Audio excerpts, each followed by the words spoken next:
Təbii ki, ehtiyatlı olmaq lazımdır və xüsusilə də Fövqəladə Hallar Nazirliyi əhaliyə müraciət edib və daha ətraflı ilə əməkdaşımız Ələkbər bizə məlumat verəcək. Ələkbər, salam, sabahın xeyir olsun. Biz səni eşidirik. Buyur, Ələkbər. Buyur, biz səni eşidirik. Hər vaxtınız xeyir olsun. Bütün Azərbaycan televiziyasını izləyən tamaşaçıları salamlayır, gününüz xoş keçsin deyirəm.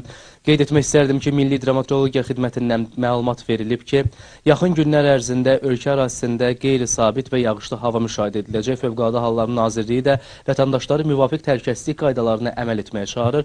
Bu barədə bizə və tamaşaçılarımız ətraflı məlumatı isə Fövqəladə Hallar Nazirliyinin İctimaiyyətlə Əlaqə İdarəsinin əməkdaşı Vüsalə Zahirova verəcək. Hər vaxtınız xeyir olsun Vüsalə xanım, sizi salamlayırıq. İstəyərdik bizə və tamaşaçılarımıza bu barədə son məlumatları çatdırardınız.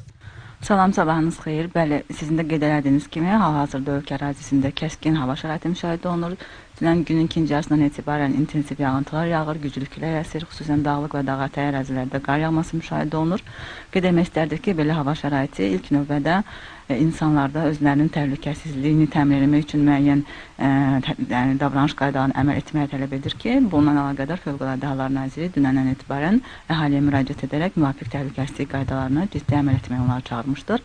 Belə qaydalardan ilk növbədə onu qeyd edək ki, belə hava şəraitində qızdırıcı cihazlara, elektrik və qaz qızdırıcı cihazlarına olan tələbat artır ki, bu zaman onların istifadəsi zamanında yanğın təhlükəsizlik qaydalarına əməl olunmaması, sonda yanğınlar və yaxud partlayışlar, həmçinin də hamımız üçün çox təhlükə olan dəm qazı təhlükəsizliyə nəticələnə bilər. Odur ki, Fövqəladə Hallar Nazirliyi əhalini standart olan, saz vəziyyətdə olan, qustar üsulu hazırlanmamış, hissələrinə qustar üsulu müdaxilələr edilməmiş cihazlardan istifadə etməyi tövsiyə edir.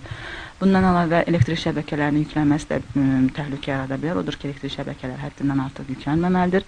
Həmçinin işlək vəziyyətdə olan elektrik və qaz cihazları nəzarətsiz qoyulmamalıdır. Bundan əlavə, əvvəldə də qeyd edildiyimiz kimi dağlıq və dağətəyi ərazilərdə qar yağması müşahidə olunur. Fövqəladə Hallar Nazirliyi dağlıq ərazilərdə və dağətəyi ərazilərdə yaşayan, eyni zamanda həmin ərazilərdə səfərlər edən vətəndaşlara müraciət edərək onları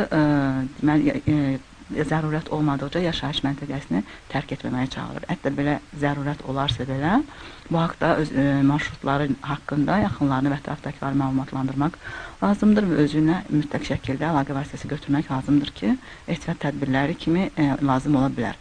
Bundan əlavə, hətta dağlıq və dağətəyi ərazilərdə olarkən qar uçqunu ola bilən ərazilərdən uzaq durmaq və günün qaranlıq saatına qalmadan yaşayış məntəqəsinə qayıtmaq tövsiyə olunur. Hal-hazırda güclü külək şəraiti də müşahidə olunur. Güclü küləklə bağlı da təhlükəsizlik qaydalarına əməl etmək lazımdır ki, sağlamlığımıza zərər dəyməsin. Bununla bağlı deməli binalardan, müvəqqəti tikililərdən, reklam lövhələrindən, hündür ağaclardan uzaq durmaq, eyni elektrik naqillərini və elektrik dirəklərinin altında durmamaq tövsiyə olunur. Onu da nəzərə almaq lazımdır ki, küləkli hava şəraitində yanğınların söndürülməsi işi xeyli çətinləşir. Odur ki, belə hava şəraitində yanğın təhlükəsizlik qaydalarına xüsusilə ciddi əməl olunmalıdır. Ətraflı məlumat üçün təşəkkür edirik. Bizdən bu qədər. Buyurun, söz sizdədir. Təşəkkür edirik geniş məlumat üçün. Biz də davam edirik əziz telesəhər izləyiciləri.